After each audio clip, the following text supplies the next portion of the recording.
آج کا لنڈے کا دانشور اٹھتا ہے اور وہ یہ ہمیں سمجھانے کی کوشش کرتا ہے تم اربوں کے اور کھربوں کے روپے لگا کے صرف جانور کے ذبح کر دینے پہ کرتے کیا ہو؟ یہ پیسے جمع کر کے کوئی اسپتال کیوں نہیں شروع کر دیتے؟ یہ پیسے اکٹھا کر کے غریب کی بچیوں کی شادی کیوں نہیں کرا دیتے؟ یہ پیسے اکٹھا کر کے لوگوں کے لیے پانی کا بندوبست کیوں نہیں کر دیتے؟ میرا سوال ان سے یہ ہے، او عقل کے اندر تو نے فلسفے قربانی کو پڑھا ہے؟ یہ قربانی کس عظیم عمل کی یادگار ہے؟ اس عظیم باپ اور عظیم بیٹے کا مکالمہ تم نے پڑھنے کی کوشش کی ہے؟ تیرا فلسفہ جائے باڑ میں، تو عظیم قربانی کی عبادت کرنے جا رہا ہے اور تجھے اس بات کا پتہ نہیں کہ عبادت تب عبادت بنتی ہے جب اللہ کا حکم ہوتا ہے اور نبی کا طریقہ ہوتا ہے۔ قربانی کی عبادت تب عبادت بنے گی جب جو اللہ کا حکم تھا یا ابت افعل ما تؤمر کی تکمیل تھی، جب یہ مکمل تکمیل ہوگی تو پھر قربانی کا فلسفہ ہماری سمجھ میں آئے گا۔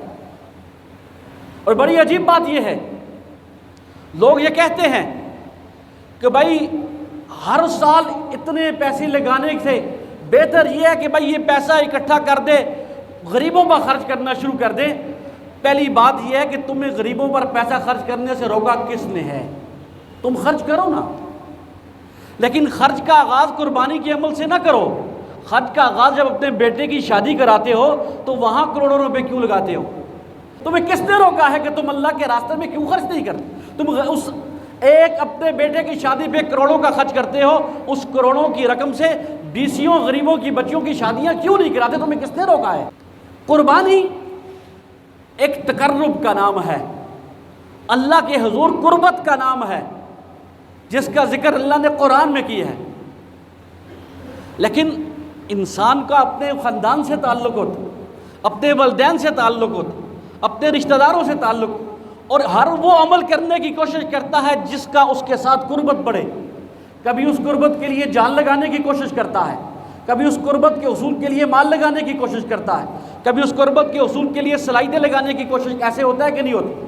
جب اللہ کی قربت چاہتے ہو، اللہ کا تقرب چاہتے ہو، تو وہ کام کرنا پڑے گا جو حضرت ابراہیم نے کیا۔